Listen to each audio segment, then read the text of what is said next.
Hello again, everyone. I'm Bob Kolt, and we're continuing our conversations in the Lansing School District and 2015 Superintendent of the Year. Have you ever heard that before? Yvonne Caamal Canul is joining me. And hey, we're telling people that there is a election for a bond, the Lansing Pathway Promise Bond, that will be May 3rd. Yeah. And you've worked with our board that has moved forward, and this is something that people should know a lot about. Can you tell them what they really need to know before they go into the voting booth? Well, let me just clear the record here, Bob. The new Superintendent of the Year for 2016 is Mike Rice, our good friend, and used to work here in Lansing School District, is now the Superintendent in Kalamazoo, and I'm very proud of Mike, and he's a wonderful guy. So the Pathway Promise, this is so exciting. Most bond proposals put new turf or replace windows or boilers or build a brand new school. They spend all their money on a brand new school. And what makes the Pathway Promise really unique is that it's organized around a student's passion for their career and college preparation.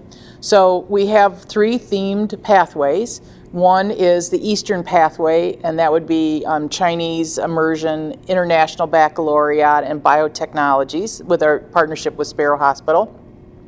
The other pathway is New Tech High and Visual and Performing Arts, and that's the Everett pathway. And then the third pathway at Sexton would be STEM, STEAM, Science, Technology, Engineering, Mathematics, and the A in STEAM is adding a little arts, like architecture, landscape design, civil engineering, things like that. Manufacturing, and skilled trades. And so we have 3 unique pathways, and then our elementary schools and our middle year schools, they can all feed into those 3 pathways, because we have many elementary schools that are already in STEM or STEAM or global studies or language immersion. And so it's a nice fit so that you can go into either one of any of these pathways. That we still will also keep the comprehensive high school, the traditional high school, because there are some kids who aren't really quite sure what pathway they want to be in. They want to try to experience a lot of different things. So the whole bond proposal is built around the educational plan for our kids, and what do we need to do to our facilities to make that educational plan come to life and work inside of a facility well. So let me just take the Everett pathway, for example. If you're in visual and performing arts and new technologies, you're going to want to have a video studio, you're going to want to have green screens, you're going to want to have a beautiful auditorium, you want to have choir and band space, you want to have dance space. So we have to refurbish our buildings in order to accommodate all of the kinds of activities that you would do if you were in visual and performing arts. Same thing with Sexton. If you're going into STEM and STEAM and manufacturing and skilled trades, you're going to want to have areas where you can actually put those projects together.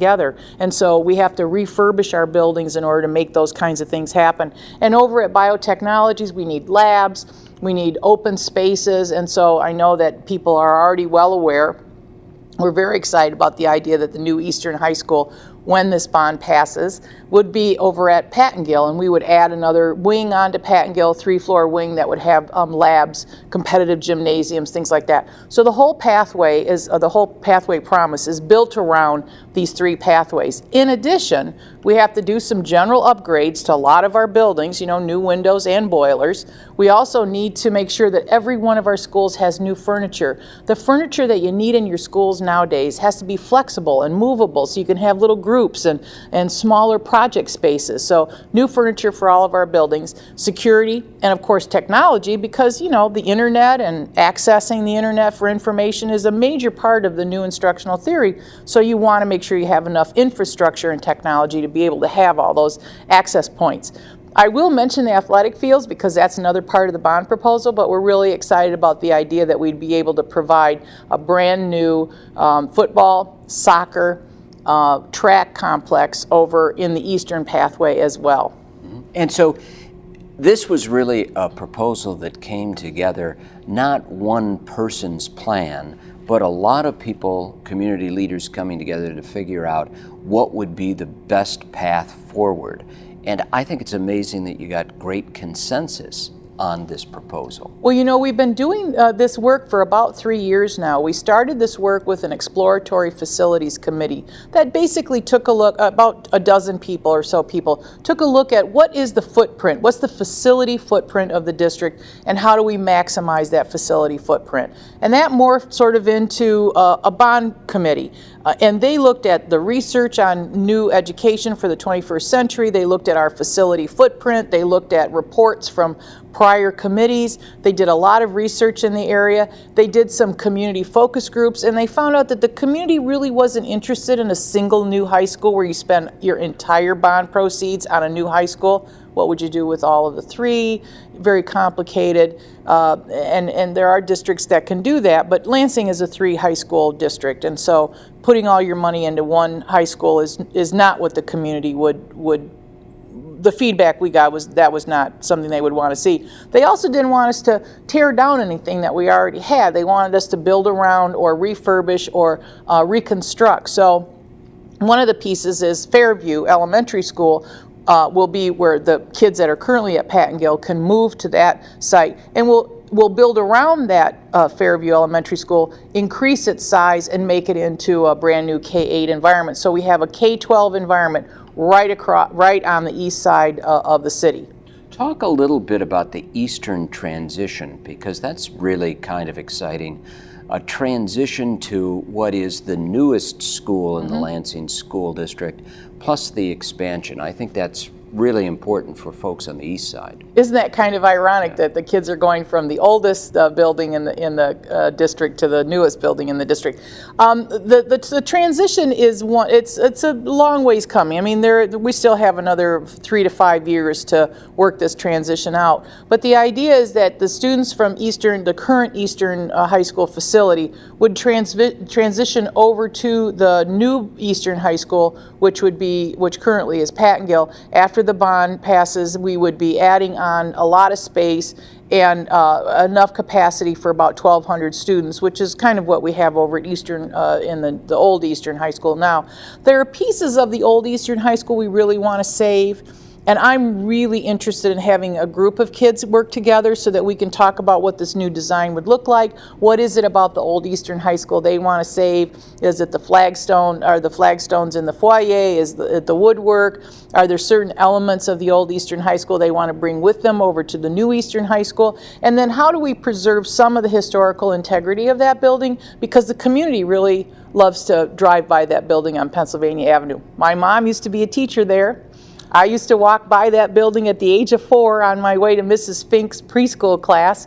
So I also have a very nostalgic feeling about that building. Yeah, and so if we look toward Election Day, which is May 3rd of 2016, talking to Chris Swope, the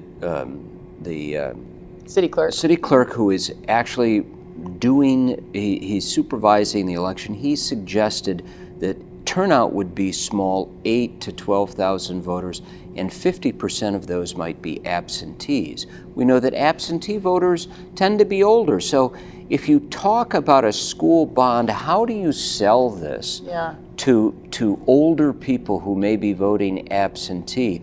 I would think that they would appreciate an opportunity to really not be paying more because the previous bond is expiring, but also having an investment in their own property that increases because we've got a good school district.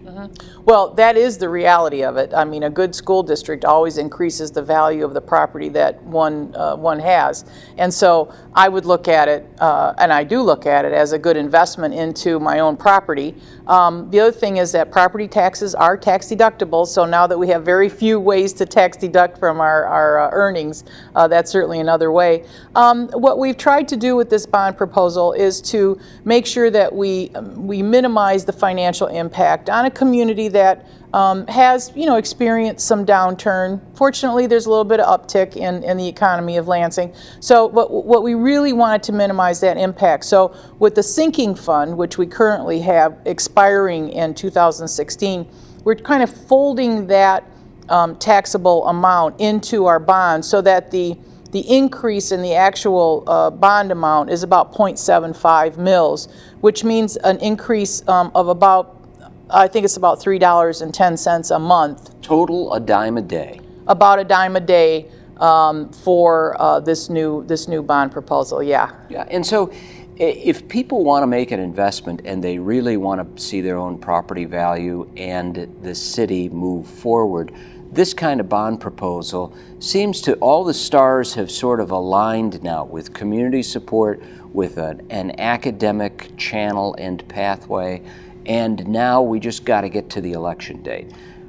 Well, that's true, but you know, if I were a voter, I'm going to put myself in the place of a voter, I would look at the district and I would say, well, you know, is it worth this investment because, you know, you've been losing enrollment and you have priority schools and whatever other reason that people want to look at the Lansing School District and decide that it's not worth the investment. I would say that for the last 4 years that we've been working as a team, we have worked tirelessly on making sure that our kids are in the best possible educational environment right now. And so good teaching, good administrating, good schools. Sure, we all have our struggles, every school district does, but I am so proud of the work that our staff has done, our teachers and our administrators. If I could tell you that our graduation rates have, I can't, the data is still embargoed, so I can't really give you any data, but I'm so proud of our new graduation rates. We have the Promise Scholarship at the end of graduation. I mean, who has that? These are all incredible investments, and you know, quite honestly, I'm getting near where I can tap into Social Security. I know you're not, Bob, but I know I am. And I'm thinking I want a really viable workforce to be able to make sure that there's still a viability in our community in order to maintain the standard of living that I contributed during my working years that I would like to enjoy in my retirement years. So I think it's hard for people to say, you know, I'm going to plant a seed to grow a tree whose shade I will not enjoy. But I really think we have a community that understands how important that is. Well, and you have to recognize that Lansing has come a long way with student achievement, something that you could take some credit for and be proud of. Well, I think the people who take the credit for that are the ones who have the point of contact with the student, because that's really where the rubber meets the road. I can be inspirational. I can try to you know, reduce the barriers, but it really takes we really have great teachers and great principals working with our kids, and great families who understand the value of education. So thanks for giving me a little bit of credit. I'm just here because I really love it. And we never told people how to vote or anything. We just had a discussion about the bond and explained For the record. For the record, are you a little concerned, just as we close, about legislation that says the school district can't communicate in the future? Well, I think there was enough heated debate after the fact, unfortunately. There was enough heated debate after the fact that people sort of said, oh, many legislators, the governor, of course, signed the bill for new campaign reform, and then asked the legislature to clarify this bill. I think the legislature has gone back and tried to clarify things. There are some legal actions that are now in place, but I'm very confident that people will come to their senses about this and understand the importance of sharing neutral, factual information about how a public entity plans on spending public dollars. I think every voter wants to know, up until the minute they walk into that voting booth, how their money is going to be spent, not 60 days prior to that voting day. They want to know it all the way up to voting day. So I think it'll all ease out, and no, I'm not all that worried. Well, May 3rd is the vote. Superintendent Yvonne Caamal, Canul, thanks, Bob. Thank you for joining us. I'm Bob Kolt. We'll continue our conversations in the Lansing School District.